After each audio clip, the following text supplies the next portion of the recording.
She said it on a Saturday morning while I was down on one knee on the pine boards, drill in hand, sweat already soaking through my shirt. She was leaning against the new railing, the last post I had just driven flush, holding that white ceramic mug with the little blue flowers, looking down at me with a quiet smile. "I wish you were my husband." I didn't answer right away. I looked up. Morning light was pouring gold through her silver blonde hair, and something in my chest went very still. I had known Maggie Calloway long enough by then to know the difference between a joke and a door left slightly open. That was not a joke. "My name is Daniel Hurst, 43 years old. I do residential carpentry out of Clarksville, Tennessee. Nothing glamorous, nothing that earns you a feature in a magazine. I drive a 10-year-old pickup with sawdust in the cup holders and a dent in the rear bumper I stopped explaining years ago.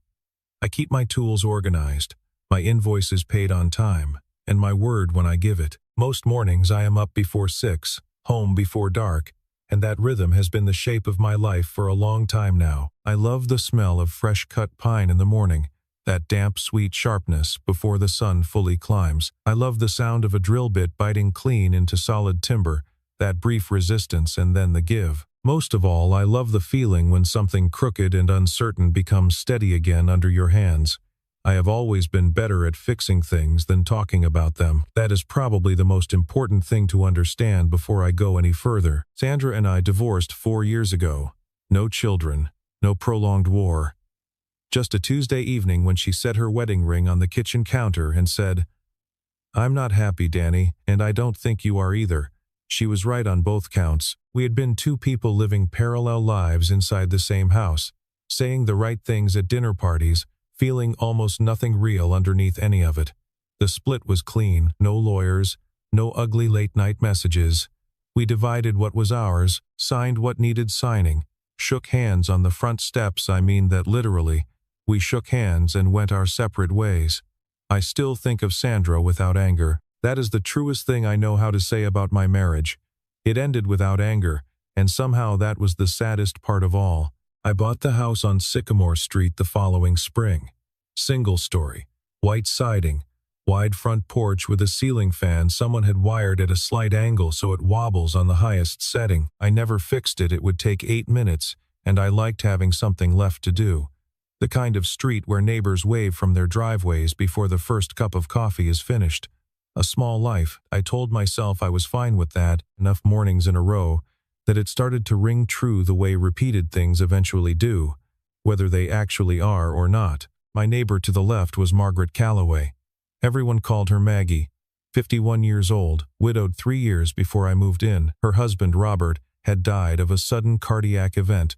No warning, no gradual decline, no chance for a last word. She had kissed him goodbye before her shift and come home that evening to a neighbor sitting on her front steps waiting to tell her. She shared this one late September evening, both of us leaning on the fence line, her voice so level I could not tell whether she had made peace with it or simply carried it long enough that it no longer showed. I did not ask. There are things you sense a person has earned the right to hold privately. The first time I noticed the mug was through the low wooden fence between our yards. She stood on her porch every morning, sometimes in pajamas, hair loose, feet in the slip-on sandals she kept by the back door, both hands wrapped around that white ceramic mug with the small blue flowers. Just standing, just looking at her garden, the tomato cages and the raised beds and the bird feeder she kept stocked with sunflower seeds. The old sycamores along the sidewalk filtered the early light down in long pale columns, and she would stand in the middle of all of it, very still, holding the cup like it was the one fixed point she was navigating from. I would pretend to check the downspout so I was not caught staring. I told myself I was getting a feel for the neighborhood. I understand now why I kept looking. I just was not ready to let myself understand it yet. Sometimes a full 10 minutes would pass before she moved, before she stepped back inside, before the morning went on. I would hear the screen door close, and then there would be nothing but the birds at her feeder and the sound of a car pulling away down the street. I told myself those mornings meant nothing. The first step she asked me to fix was in April, a few weeks after the azaleas along her front walk had opened up pink and full. She came to my door on a Wednesday evening, still in her navy nursing scrubs from her shift at Tenova Healthcare, where she had worked as a charge nurse for going on 18 years. She had the mug with her, even then carrying it after a full day of work, as if it simply traveled alongside her as a matter of course. She smiled when I opened the door, the kind of smile that belongs to a person who has spent years handling everything alone and is choosing, just this once, to ask for help. "Danny, I know you're probably tired," she said, "but my front step has been making this awful creaking sound every time I come home, and I'm honestly half afraid it's going to give out on me one of these mornings." Then she waited, not nervously, just patiently, the way she did almost everything without pushing, without filling the space she had opened up. I grabbed my tool bag and went right over.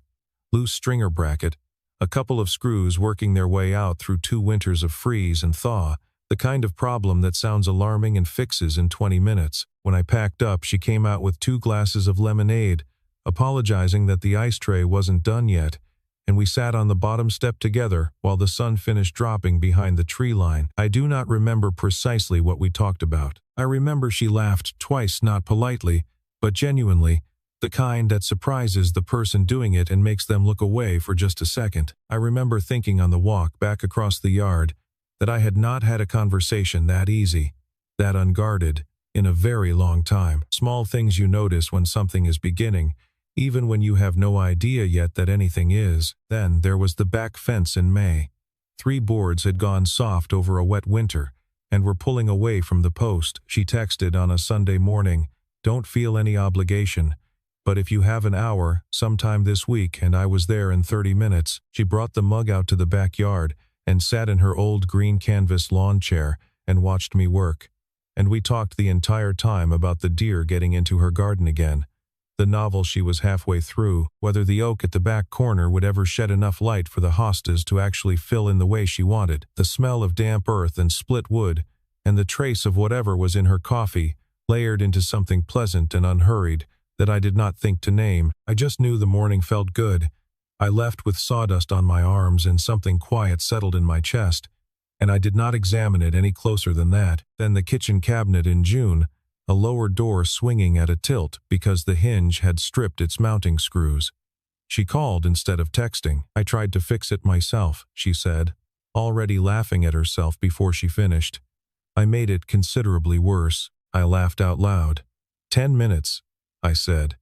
She had coffee poured when I arrived, 2 sugars, a little cream without asking, because by June she already knew. She had noticed without making any production of noticing, which I would only recognize later as something she did quietly about most things she cared about. Every time she knocked, I went immediately. No hesitation, no second thought. I carried my toolbox across the yard and fixed whatever needed fixing, and we sat on the porch afterward and talked until the light shifted. Then I walked home. And I told myself, every single time, that this was simply who I was. A carpenter, a neighbor who helped when asked. That was the entire explanation, and I was very comfortable with it. I was lying to myself. I had become extremely fluent at it. One evening near the end of June, I was sanding the last section of her new porch railing. The original wood had gone gray and splintery, and she came out and stood quietly at the edge of the porch and watched me work. Her watching never felt like being observed. It felt exactly like company, which is a different thing entirely. After a while she said softly, "Robert never knew how to use a hammer." I looked up. She was smiling, not the sad kind, but the warm kind, the kind that reaches backward toward something it genuinely loved. "He was talented at other things," she said. "He knew how to make me laugh every single morning. Whatever was happening, however the day had started. Every morning, without fail." I turned back to the sandpaper. My hands slowed without my deciding they should. I let them stay slow. There was a morning in early July when I stepped out onto my front porch before 6, and she was already there on her side of the fence, mug in both hands, looking in my direction. When she saw me, she did not startle or look away. She simply nodded once, slow and easy, as if she had already known I would come out, as if she had been waiting for exactly that without any urgency about the timing. We talked across the fence for close to 40 minutes about nothing of any real consequence: the deer that kept finding her garden, a car alarm somewhere on the block that had been going off at 3 in the morning all week, whether the Henderson house at the corner was ever going to get a fresh coat of paint. Small, easy conversation that went nowhere, and somehow left me feeling more settled than most conversations I had in any given week. I went inside after and stood at my kitchen window for a long moment and thought, I am looking forward to tomorrow morning. Not because anything needed fixing. Not because there was a reason to go over, just because. Then I thought, that is a problem. Then I set the thought down, because setting it down was still the easiest available option on this particular subject, and I had gotten very good at choosing the easiest option when it came to this. I want to be honest about something. I was not oblivious the way people are oblivious in films, where the audience can see everything clearly and the character stands in the middle of it all and somehow sees nothing. I could feel that something was shifting. I felt it the way you feel atmospheric pressure change before weather moves in, not an identifiable specific fact, just a different weight in the air around me, a change in how everything held itself. I felt it every morning at the fence, felt it in her kitchen over coffee, felt it on her porch in the evenings when we sat and watched Sycamore Street go from gold to dark. I felt it, and I chose, consistently and deliberately, not to look at it directly, because looking at it directly would have required admitting that I was no longer simply a helpful neighbor, and that admission would have required others in turn that the year I had spent calling my solitary life sufficient had been mostly something I told myself because I did not know what else to do with the quiet. That the quiet was not peace, that underneath the steady rhythm of early mornings and honest work and the small reliable comforts I had organized my days around, I had been waiting without letting myself know. I was waiting for something I could not name. Maggie, I understand now, had done all of that reckoning long before I did. She had looked at what was developing between us without flinching away from it, decided something about it, and was then simply waiting with a patience I can only describe as extraordinary, the kind that belongs to someone who has already done the hard work of being honest with herself, and is now just waiting for someone else to finish catching up, to see whether I would find my own way there on my own terms, and in my own time. Sandra called on a Wednesday afternoon in late July. She needed to pick up a bedside lamp and 3 hardcover books she had been meaning to collect for over a month. Fine, I said. Come Friday. I hung up and did not think about it again for 2 days. She arrived at 4 in the afternoon on a Friday, when the air was thick and still, and the heat sat heavy over the whole street, the kind of July afternoon where even the shade feels warm, and the cicadas are going full volume in every tree. I was in Maggie's yard finishing the very last board on the porch railing, setting it carefully into position, checking the level one final time with the small level I kept clipped to my tool belt, driving the last screws until the heads sat flush and clean. I heard a car door from the street and looked up over my shoulder, and Sandra was standing on the sidewalk with her hands in her jacket pockets, looking across the low fence between the yards. She looked at Maggie, who was standing on the porch steps with the mug in her hands.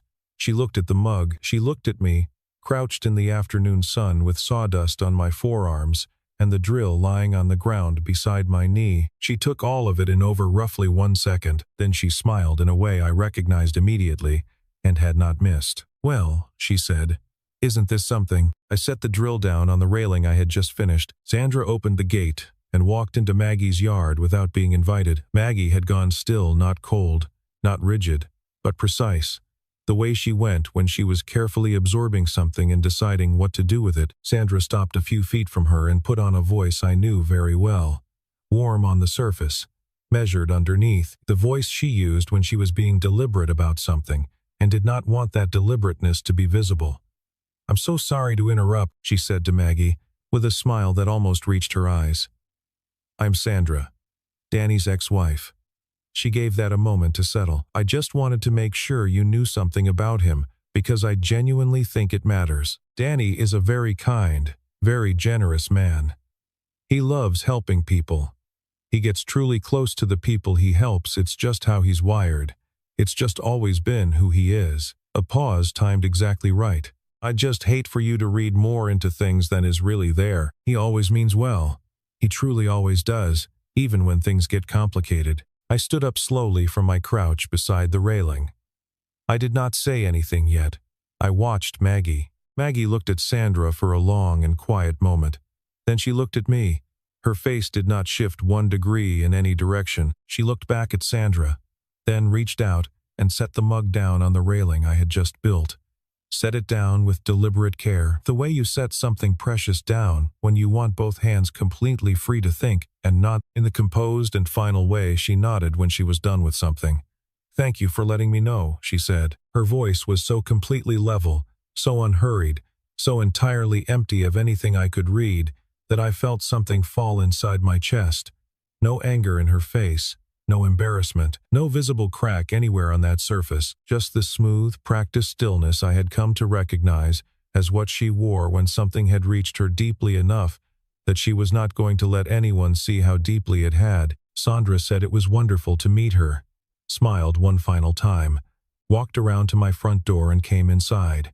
She found the lamp and the books in about 6 minutes and came back out again. On her way out she gave me a long, measured look that I did not return. I held the door until she was through it, then stood in the doorway and watched her car pull away from the curb and turn off Sycamore Street. I stood there for a moment in the late afternoon heat. Then I walked around to Maggie's front door and knocked. No answer. I stood on the step, the one I had fixed back in April, the one that no longer made any sound under anyone's weight, and listened to the silence on the other side of the door. I knew she was in there. Her car was in the driveway. The kitchen light was on. I waited a moment longer than felt comfortable, longer than any reasonable person would wait before accepting that the silence was the answer. Then I walked back across the yard to my own house. That evening I sat alone on my own porch for a long time and thought about the way Maggie had set the mug down on the railing. The care of that single motion, the quietness and precision of it. I thought about how I could not find a single readable thing anywhere in her expression, and how I was not sure whether that meant she was fine, or whether it meant she was far from fine, and was simply too practiced at composure to let me see which one it was. I thought about Sandra's timing, the way she had arrived at exactly that moment, the way she had delivered each word with such careful and measured precision, and I thought about the fact that she had not said a single thing that was technically untrue. I am kind to my neighbors. I do help people. I do get close to the people I spend time with. Every single word she said pointed accurately at something real and managed to mean something entirely different at the same time. That was the part I could not set aside through the whole long evening. Not a falsehood in what she had said, but the truth she had taken and turned into something sharp and deliberate, and aimed directly at the one thing between Maggie and me that was still uncertain, still finding its footing, still too new and quiet to withstand that kind of pressure. Sandra had always been good at knowing exactly where the undefended places were. Saturday morning I came out at my usual time. The porch next door was empty. No mug on the railing, no figure standing in the early light with both hands wrapped around it. Just the white boards I had laid, gleaming quietly in the sun, and the still air of an unoccupied porch. Sunday, the same. Monday, the same. 3 mornings. I counted them the way you count the days an absence makes itself persistently known. Not loudly, not dramatically, but steadily, the way a particular kind of quiet gets louder the longer it goes on without anyone addressing it. 3 days of making coffee alone and carrying it to my own front porch, and looking across the fence at nothing. 3 days of telling myself she was fine. She was busy. People got busy. I had done nothing wrong. It was not significant. It would pass on its own. 3 days of a quiet shaped differently from all the other quiet I had learned to live inside, because this particular quiet had an outline I recognized clearly, the outline of a person who was no longer there. On the morning of the 4th day I stopped pretending I did not care. I had not moved the mug from my kitchen counter. It had been sitting there since Friday evening. I had carried it back from the railing, without consciously deciding to. The way your hands do things your mind has not quite caught up with yet. For 3 days I had walked around it and past it, set my own cup on the counter beside it each morning, picked mine up and left hers exactly where it was, and not once stopped to ask myself why I had not simply returned it over the fence. I was 30 seconds from her door. I had been over there dozens of times. I had walked across that yard with a toolbox on my shoulder and a reason to knock and never given it a second thought. None of that was the explanation, and I think I knew it. I picked the mug up on the 4th morning, held it in both hands for a moment, the small blue flowers worn slightly pale at the handle from years of daily use, the comfortable, familiar weight of something that has been held a long time by someone who needed it. Then I walked across the yard, stepped up onto the porch I had built, and knocked on the door. She opened it. She did not look surprised to see me standing there. She looked the way a person looks when they have been quietly waiting for a specific thing to happen and feel something ease inside when it finally does. Her eyes went to the mug in my hand right away, but she did not reach for it. I held it out toward her. "Yours," I said, which was unnecessary. She knew. She took it, but stayed in the doorway, one hand on the doorframe, one hand around the mug. I was on the top step, roughly eye level with her, and I said what I had come across the yard specifically to say. "I didn't know Sandra was going to show up and say any of that," I told her, "and I need you to understand that I have not been coming over here out of habit, or because I like feeling useful, or because being a good neighbor is simply what I do." I stopped, found the rest of it. "I come over because I want to. Every single time. That is the most honest thing I know how to say to you right now." She looked at me for a long time, not weighing me, not deciding in that moment whether to trust me. I think she had already done all of that on her own, sometime in the days before this. She was looking at me the way you look at something you have been holding a place for, checking to confirm it has arrived. Then she pulled the door open wider and stepped to one side. "Do you want to come in?" she said. "I just put a fresh pot on." I stepped inside. That was the first time I had ever crossed that threshold. We sat at her kitchen table for close to 3 hours. The kitchen was small and warm, with afternoon light coming in low through the window above the sink, strong coffee on the table between us, and the kind of quiet in the room that does not need filling. She told me about Robert, not the way a grieving person recounts loss for the benefit of someone new, with the sharpest parts smoothed down for easier handling. The actual version.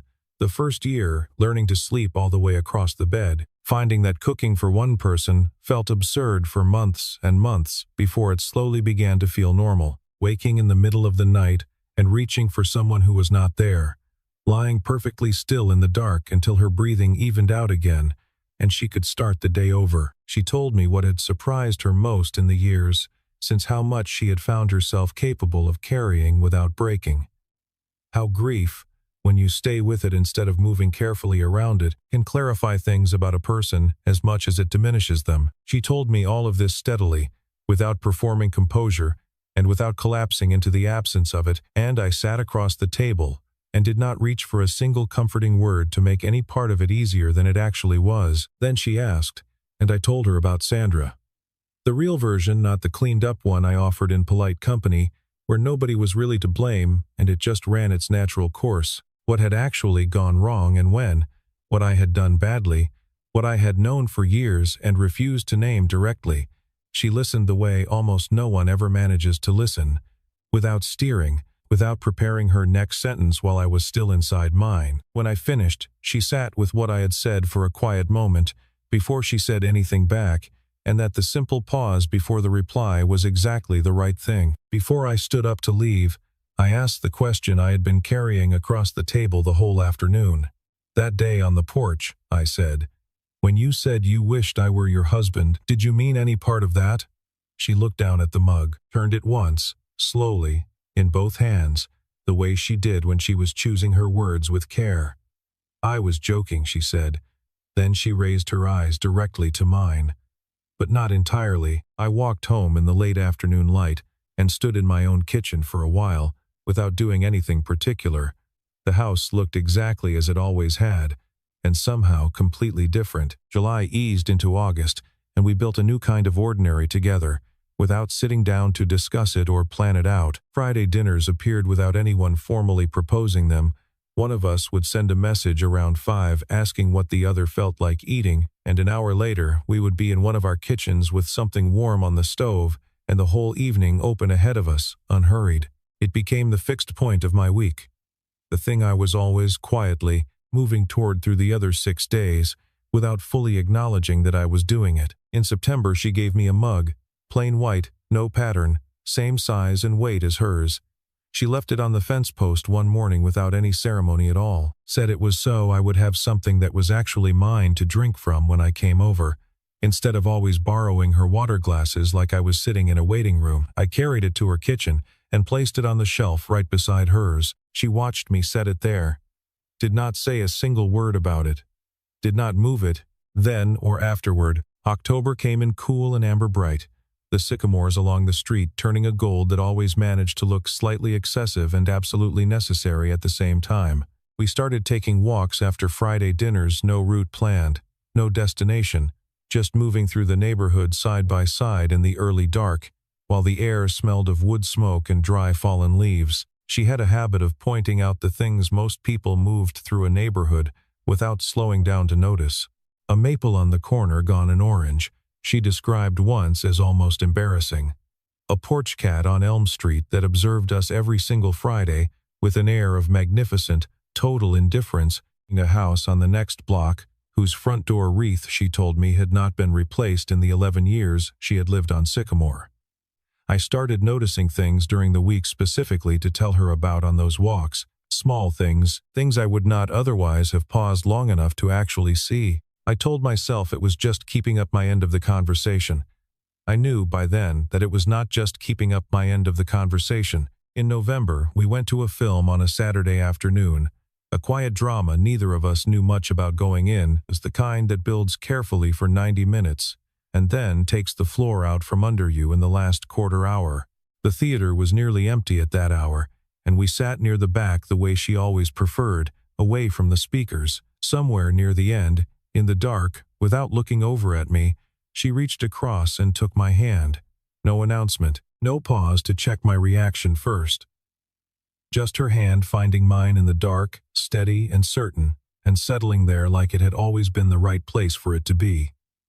I did not turn to look at her. She did not look at me. We sat that way through the end of the film, and I remember very little about the last 10 minutes of what was on the screen, because I was entirely occupied with something else. What I felt was not the fast electric urgency of something new and uncertain. It was slower and deeper than that.